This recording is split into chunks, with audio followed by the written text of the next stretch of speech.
America has always loved a perfect television memory. A bright little smile in the corner of a living room screen. A catchy line repeated at the dinner table. A child star who seemed so innocent, so untouched, so frozen in time that millions of viewers felt they had helped raise them. For older audiences, those faces were not just entertainers. They were part of the family. But Hollywood has a long history of turning real human pain into a polished product. Behind the dazzling stage lights, behind the forgiving spotlight, behind the picture-perfect image sold to the public, there were children carrying pressure they were never old enough to understand. Some were trapped by contracts. Some were reshaped by fame's crushing expectations. Some disappeared from the screen and returned years later, surrounded by unanswered questions, tabloid fodder, and chilling speculation. This is not just a countdown of names. It is a journey into the golden illusion Hollywood built around black celebrities, and the sudden drop that came when that illusion shattered. Tonight, we look beyond the smile, beyond the catchphrase, beyond the glamorous image America thought it knew. Because sometimes, the most unforgettable stars were not hiding from the public. They were surviving it. 1. Pepper LaBeija. A single cheekbone can tell a whole tragedy if you look at it long enough. In the old photographs, Pepper's face seemed almost designed for America's comfort. Soft eyes, a bright smile, the kind of childlike beauty magazines loved to frame as innocent and harmless. To the public, Pepper was part of the golden illusion.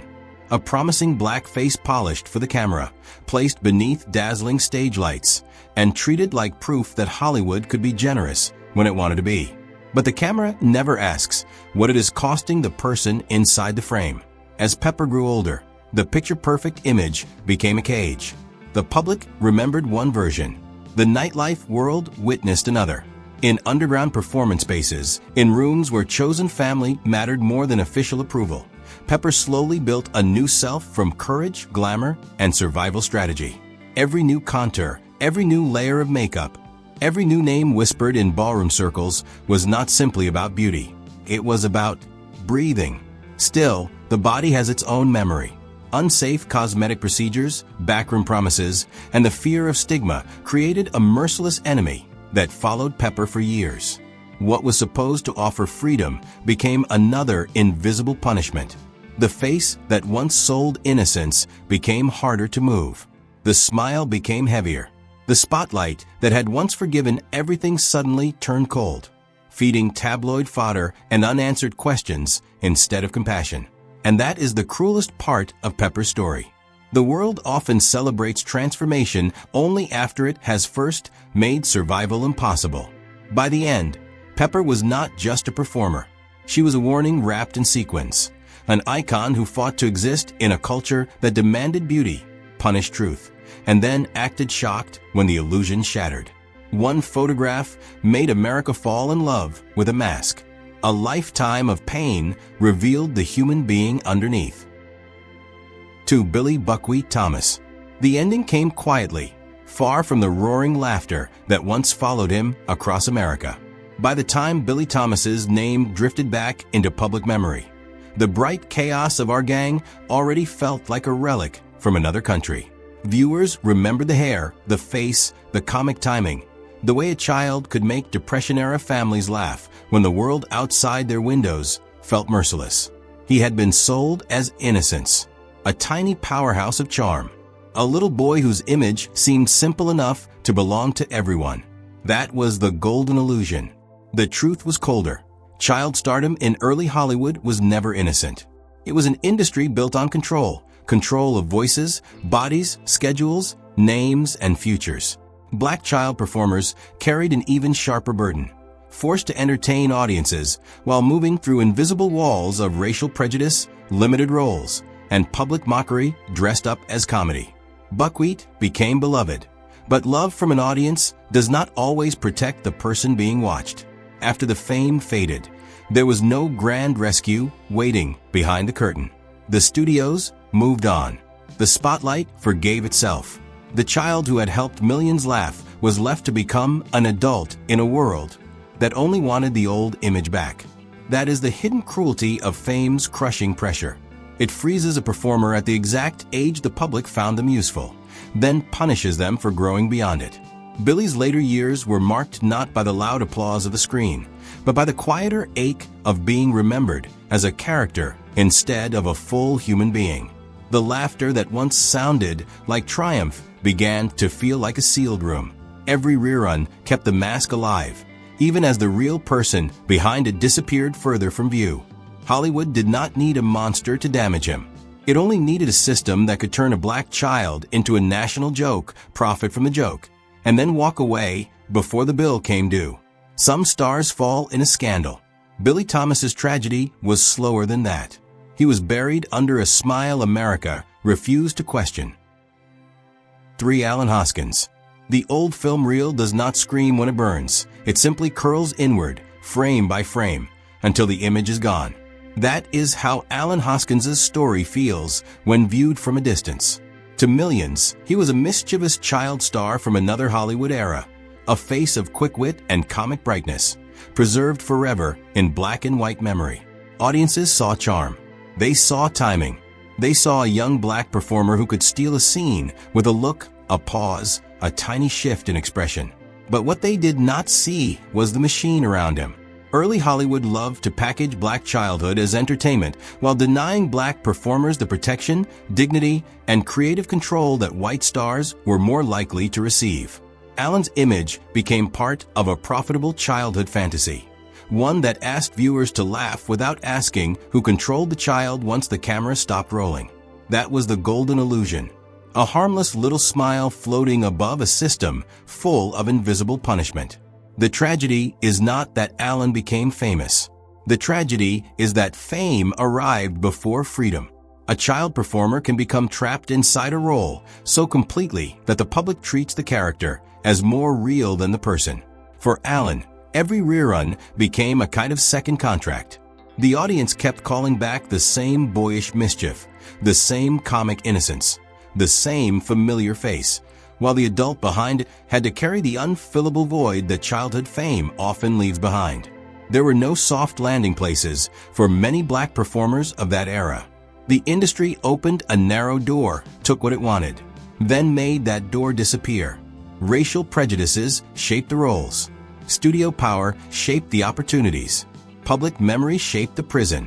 And when the applause faded, what remained was not the glamorous myth of a child star, but the lonely mathematics of being useful too young and forgotten too soon.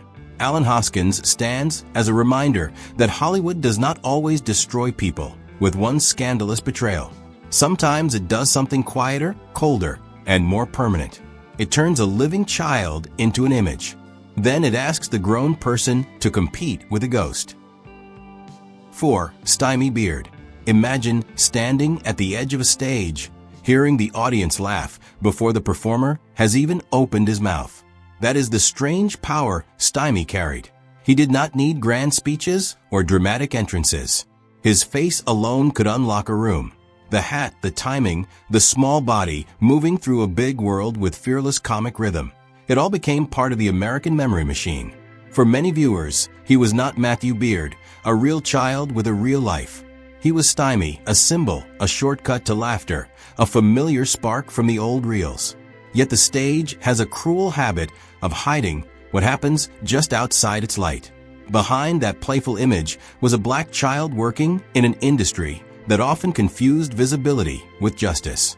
Hollywood knew how to place black performers in front of cameras, but it rarely knew how to protect their futures. It could turn a young face into a national treasure, then leave that same person to wrestle with limited roles, typecasting, public ridicule, and the invisible walls that waited after childhood charm expired. Stymie's story is not powerful because of one shocking secret. It is powerful because of a pattern. A child becomes a character. The character becomes a brand. The brand becomes more valuable than the human being. Then, when the child grows older and the market loses interest, the system acts as if the disappearance were natural.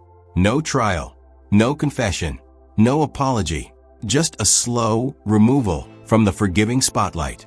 That is how Hollywood's systemic blade cuts deepest. It does not always announce itself with scandalous betrayal. Sometimes it arrives as silence, fewer calls, smaller chances, colder rooms, a public that remembers the costume but forgets the person inside it. For Black child stars of that era, the burden was heavier still. They were expected to entertain a country that did not fully accept them, to soften racial prejudice with humor, to become lovable enough that audiences could laugh without feeling guilty. And once the laughter ended, the unfillable void remained. Stymie's smile survived on film, but film is not mercy. It preserves the illusion while refusing to heal the wound. Somewhere in those flickering frames, the audience still sees a funny little boy. But look closer. Beneath the comic rhythm is a harder truth. A child can be made famous and still be abandoned by the very machine that made him visible. The next tragedy does not begin on a stage. It begins with a voice so loud that America mistook pain for a punchline. 5. Jimmie Walker. The highest point of a joke is often the exact moment nobody in the room realizes something is breaking. Jimmie Walker's voice was not just loud. It was an event. When he shouted his famous line on Good Times, the sound seemed to leap through the television and land inside millions of American living rooms. It was fast, electric, almost impossible to ignore. The kind of catchphrase that becomes bigger than the actor who delivers it. That was the peak. And peaks are dangerous in Hollywood because they make suffering look like success. Jimmie became a symbol of comic explosion. A young black performer turned into a walking headline, a reliable laugh button for audiences hungry for energy. But the more famous the line became, the more it narrowed the world around him. The public did not ask for complexity. It asked for volume. It asked for the same grin, the same rhythm, the same release of laughter again and again. A powerhouse can become a prison when the audience refuses to let the human being step outside the joke. There is a particular kind of invisible punishment reserved for performers who make America laugh too well. Their pain becomes unbelievable. Their exhaustion becomes part of the act.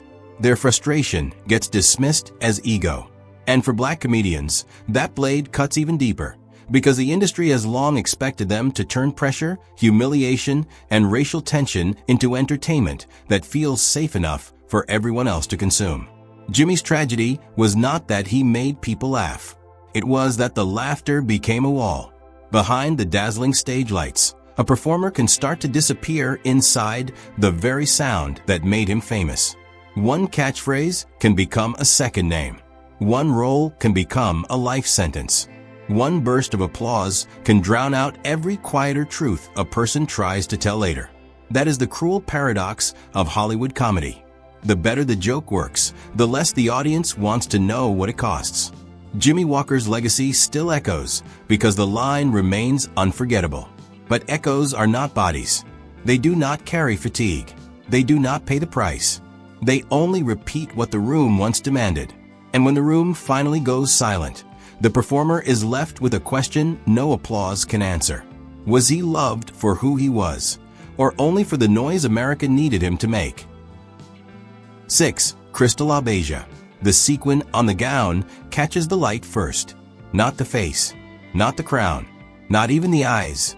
Just one bright flash of fabric, trembling beneath the ballroom lights, as if the dress itself understood what the room did not. That glamour can be both armor and evidence. Crystal LaBeija was more than a performer. She became a force, a presence, a name that would echo through ballroom history with the weight of rebellion. When she stood under those lights, she was not simply asking to be admired. She was demanding to be recognized in a world that loved borrowing black and queer brilliance while refusing to honor the people who created it. That is where the golden illusion begins to crack. To the outside world, pageants and performance could look like fantasy. Makeup, music, applause, a glittering escape from ordinary life. But inside that world, every pose carried a heavier truth. Ballroom was not just beauty. It was survival strategy. It was chosen family. It was a shelter built by people Hollywood ignored, newspapers mocked, and polite society treated as invisible. Crystal understood that better than most. Her public fire came from a private wound. She saw how the mainstream spotlight forgave certain kinds of beauty while punishing others. She saw how black performers could be imitated, copied, celebrated from a distance, then pushed aside when it came time to hand out respect. She saw glamour used as a gate, not a gift. So she made her own gate. That is why Crystal's legacy still feels dangerous. She did not beg the system to include her. She exposed the system's rules, rejected its false mercy, and helped inspire a new kind of stage where the rejected could become royalty. In that sense, her story is not only about raw agony. It is about power born from public disgrace, about turning humiliation into architecture. But even icons are human. Behind the crown, behind the voice, behind the unforgettable defiance, there was still a body absorbing the pressure of being constantly watched, judged, and misunderstood.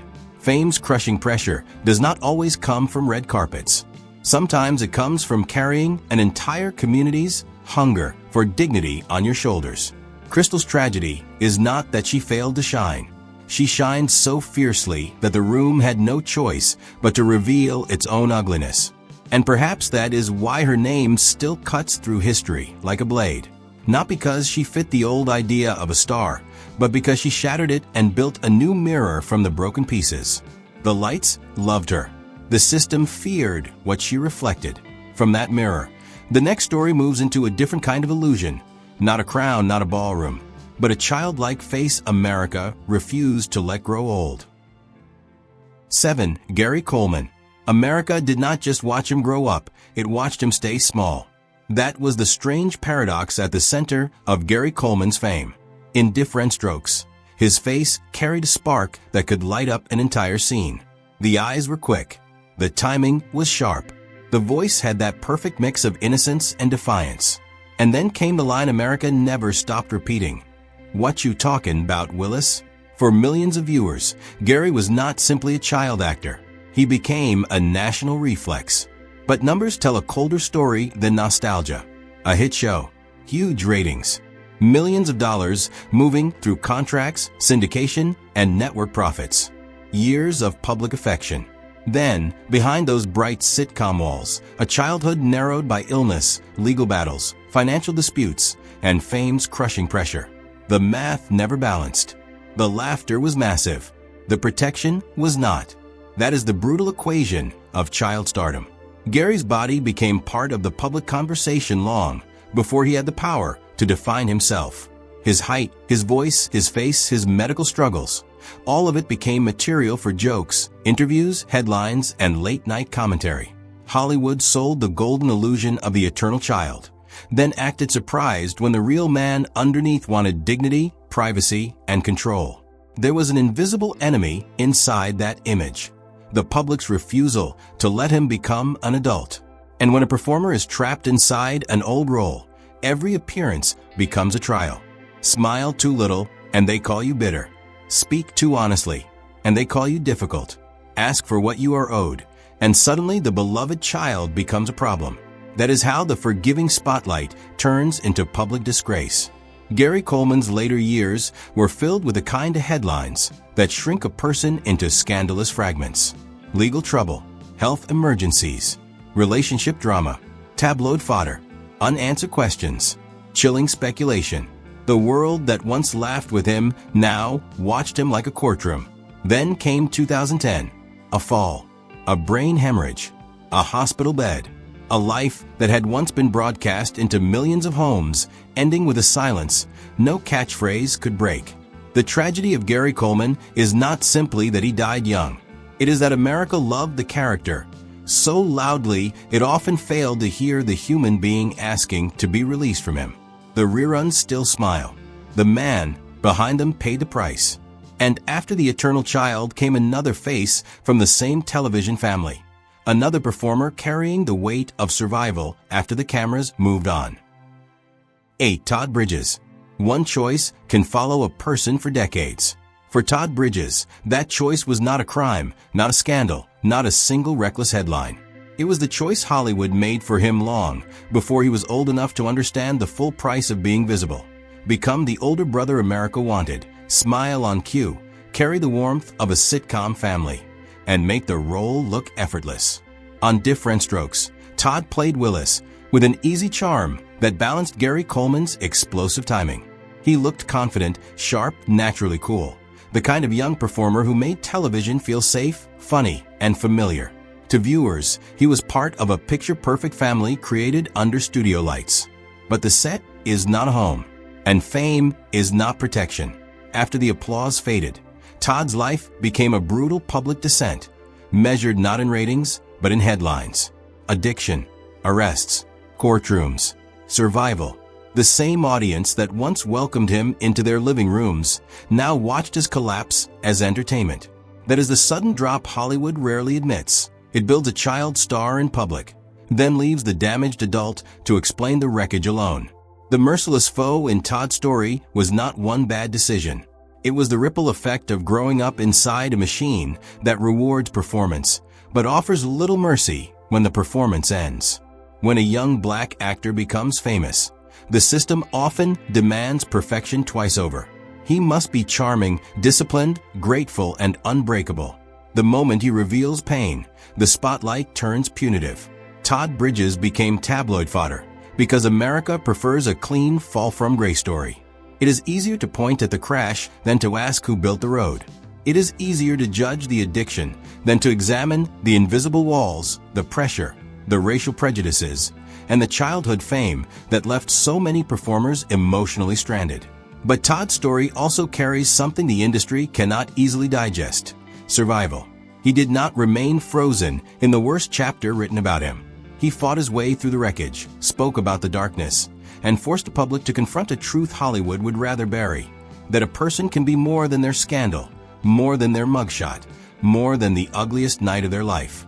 That is what makes his chapter different. Todd Bridges is not only a cautionary tale. He is proof that even after the illusion shatters, a human being can still claw back a name from the machinery that tried to reduce him to a headline. The sitcom house went dark years ago, but survival in Todd's case became the final scene Hollywood did not get to control. From there, the story shifts to another face America kept small in memory, a smile so youthful it became both a blessing and a trap. 9. Emmanuel Lewis. The most haunting thing about a child star is not always how young they look. Sometimes it is how badly the world wants them to stay that way. Emmanuel Lewis appeared on television with a face that seemed almost untouched by time. As Webster, he carried the soft brightness of a child who could disarm a room without raising his voice. There was gentleness in the image, a sweetness that made audiences lean closer. He was small, charming, instantly recognizable, the kind of performer Hollywood could wrap in innocence and sell as comfort. But comfort can become a trap when the public confuses a human being with a memory. Emmanuel's golden illusion was built around eternal youth. The industry loved the contrast: a tiny body, a quick mind, a warm smile, a childlike presence that could keep a show feeling safe. Yet behind that polished image was the same brutal question that follows so many young performers. What happens when the thing people love most about you is the thing you cannot control? Height became a headline. Appearance became a brand. Childhood became a costume the public kept asking him to wear. That kind of fame carries an invisible enemy. It does not attack all at once. It works slowly, through jokes, interviews, typecasting, and the quiet humiliation of being discussed as a curiosity rather than a full adult.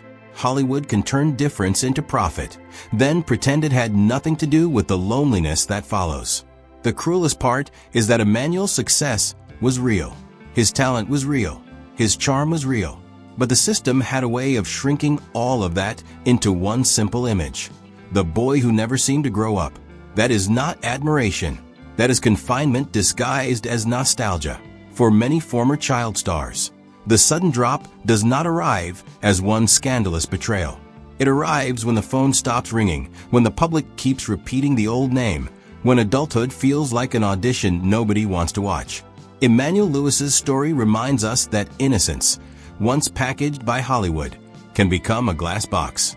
America smiled at the boy inside it. The man had to live with the fingerprints on the glass. 10. Lena Horne. A silk gown can hide almost anything from a camera: pain, exhaustion, rage, even the quiet insult of being celebrated by an industry that still refuses to fully accept you. Lena Horne stepped into Hollywood like a storm wrapped in elegance. Her beauty was undeniable, her voice smooth and commanding, her presence so glamorous that the screen seemed to soften around her. To the public, she was sophistication itself, a black icon whose radiance could make old Hollywood look more graceful than it truly was. But that was the golden illusion. Behind the velvet image stood a woman forced to navigate one of the sharpest contradictions in American entertainment. Hollywood wanted Lena Horne's beauty, talent, and glamour, but it did not want the full truth of her power. It wanted her visible, but controlled, admired, but limited, desired, but never allowed to threaten the racial order that shaped the studio system. That is how the systemic blade works. It does not always erase a star completely. Sometimes it places her beneath dazzling stage lights, dresses her in silk, photographs her like royalty, and then quietly builds invisible walls around every opportunity. Lena could be showcased as a glamour symbol, but the industry often denied her the romantic roles, narrative depth, and screen freedom that white actresses were granted without question. So the silk became more than fashion. It became armor. Every flawless appearance carried the weight of restraint. Every perfect note had to pass through a world that demanded dignity from black performers while offering them humiliation in return.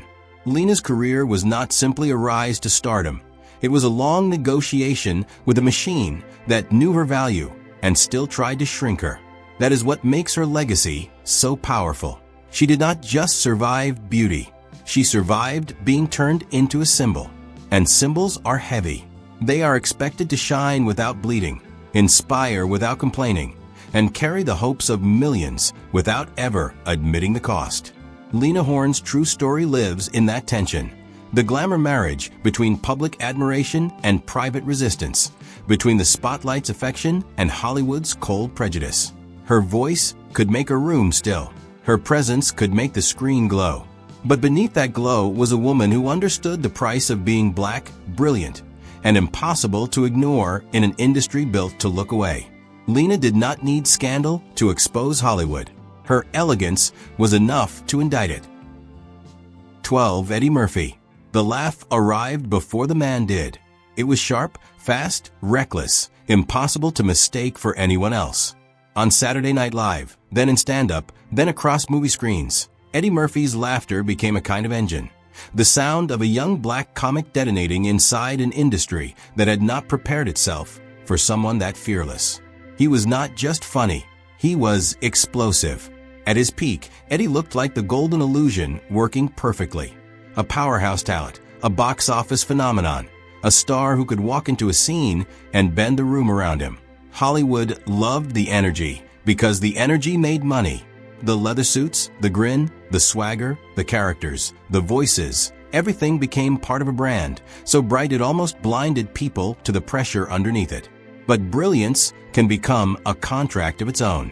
Once the public decides a performer is unstoppable, it stops allowing him to be fragile. Eddie's rise came with a brutal demand. Keep being louder, sharper, richer, funnier, more outrageous, more profitable. Every joke had to hit. Every film had to prove the last success was not an accident. Every mistake became tabloid fodder, because America loves watching a flawless image develop cracks. That is the paradox of a comic icon. The same spotlight that turns you into a legend can become a silent predator, waiting for one stumble, one bad review, one scandalous headline, one private weakness to drag into public view.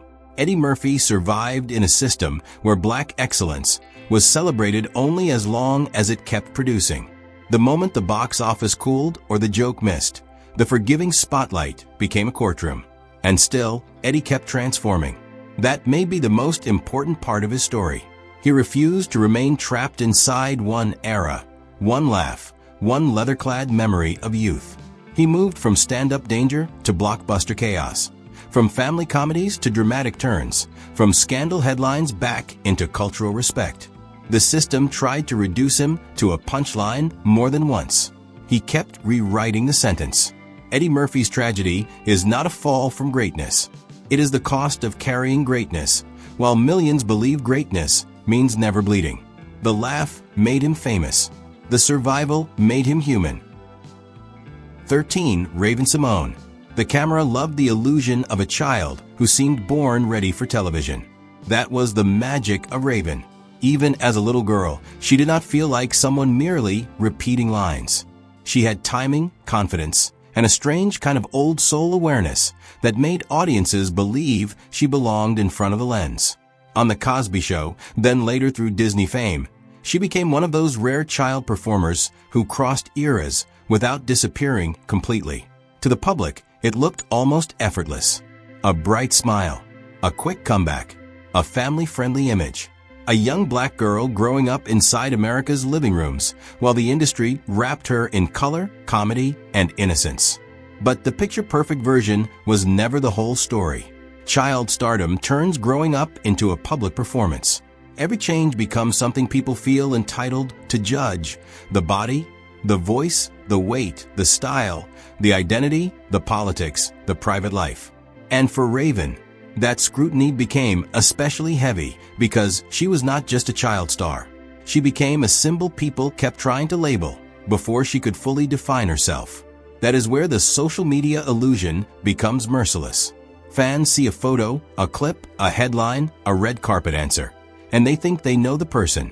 But they do not know the exhaustion behind the smile. They do not know the pressure of carrying multiple audiences at once.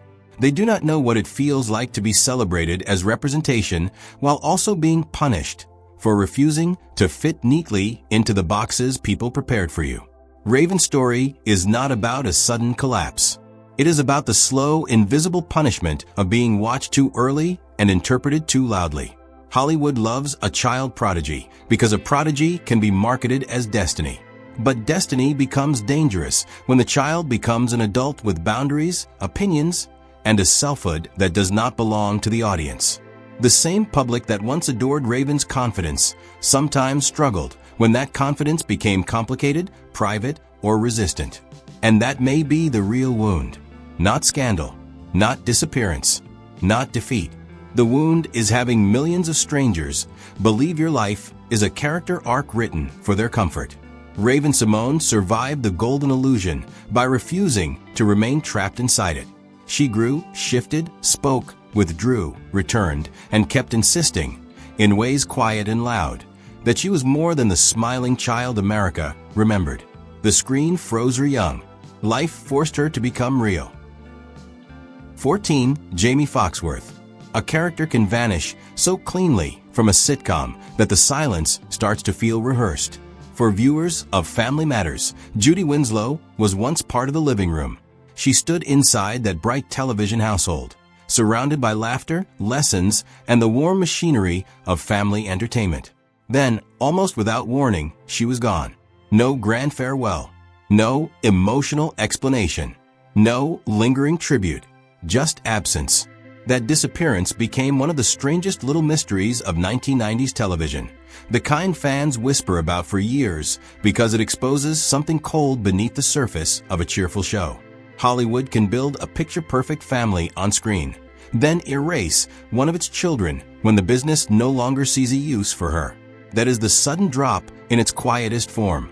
Jaimee Foxworth's story is not about a lack of talent. It is about what happens when a young performer is treated as replaceable inside a system that sells family while practicing abandonment. One day, the camera needs you. The next day, the script forgets your name. And when the public keeps watching anyway, the industry learns a cruel lesson. Some erasures do not even damage the ratings. After Family Matters, Jaimee's life became tabloid fodder, especially when she later entered adult entertainment and faced public judgment from people who had never cared enough to ask what happens to a child actor after the check stop, the set closes, and the phone stops ringing. That is fame's crushing pressure in reverse. First, Hollywood makes a child visible. Then it removes the spotlight. Then the public punishes the adult for trying to survive in the dark. Jaimee's chapter carries an unfillable void because it reveals how easily nostalgia becomes dishonest. Audiences love the idea of a wholesome sitcom family, but rarely want to confront the real young people behind the roles, their finances, their trauma, their limited options, their fight to be more than a vanished credit. Her story is not a punchline. It is a warning about disposable childhood. Because when a young black actress can disappear from a hit show and the machine simply keeps laughing, the most haunting question is not where Judy went. It is why so many people accepted the empty space. 15. Danielle Spencer. Smoke changes the shape of a memory. For many viewers, Danielle Spencer will always be tied to the warmth of what's happening. The little sister with sharp timing, attitude, and a presence strong enough to cut through the noise of a busy sitcom scene. She was young, quick, and unforgettable, the kind of child performer who could turn one line into a whole mood. That was the golden illusion. A bright television home, laughter on command, a young black girl becoming part of America's weekly routine. Then real life arrived with a violence no laugh track could soften. The 1977 car accident became one of the defining wounds of Danielle's life. She survived, but survival is not the same as escape. A crash can end in seconds and still keep echoing through the body for decades. Pain becomes routine. Recovery becomes identity. The public remembers the role, but the person has to live inside the aftermath. That is the medical paradox at the heart of her story. Hollywood sells childhood as light, but the body keeps every impact. Danielle's later path, marked by health struggles, reinvention, education, and resilience, reminds us that some performers are carrying far more than nostalgia when they step back into public view. The audience may see a familiar face from a beloved show. The human being behind that face may be fighting an invisible enemy every single day. And yet Danielle Spencer's story is not only tragedy. That matters. She became more than the child America remembered. She pursued a life beyond the screen, built a professional identity outside the sitcom machine, and showed a kind of strength that does not need dramatic lighting to be powerful. In an industry that often traps former child stars inside their most famous age, Danielle proved that survival can be a second authorship. Still, the cost remains haunting. Because when a child star is injured, changed, or pushed away from the image people once adored, the public often grows uncomfortable. It wants the old smile, the old joke, the old episode. It does not always know what to do with the adult who survived the crash, the pain, the years, and the quiet rebuilding. Danielle's chapter closes this countdown with a hard truth. Fame can make a childhood visible, but it cannot protect the child from life. The sitcom lights were bright. The road after them was darker. And that is why these stories cannot end with applause alone. If these stories leave you unsettled, they should. Because behind every famous smile in this countdown was a larger question about what Hollywood takes from black performers, especially the ones who entered the machine too young to understand the contract written around their lives. Some were turned into icons. Some were trapped inside old characters. Some became tabloid fodder. Some fought illness, addiction, erasure, public disgrace, or the unfillable void left behind when the spotlight moved on. But all of them remind us of the same brutal truth. Fame is not always protection. Sometimes fame is the thing that makes the wound harder to see. America loved the golden illusion, the picture-perfect families, the unforgettable catchphrases, the glamorous gowns, the childlike faces frozen in reruns. But when the applause fades, a different story begins. One about survival, silence, racial prejudice, invisible punishment, and the crushing pressure to remain useful to an industry that rarely apologizes. So the next time an old clip makes you smile, look again. Ask what the camera left out. Ask who paid the price for that perfect little moment. Ask whether the laughter you remember was freedom, or just another mask polished brightly enough to hide the pain beneath it. And if this video made you see those familiar faces differently, make sure to like, subscribe, and turn on notifications. Because some stories are not meant to disappear quietly into Hollywood's archive. They are meant to be remembered, not as gossip, not as scandal, but as proof that behind every legend was a human being still fighting to be seen.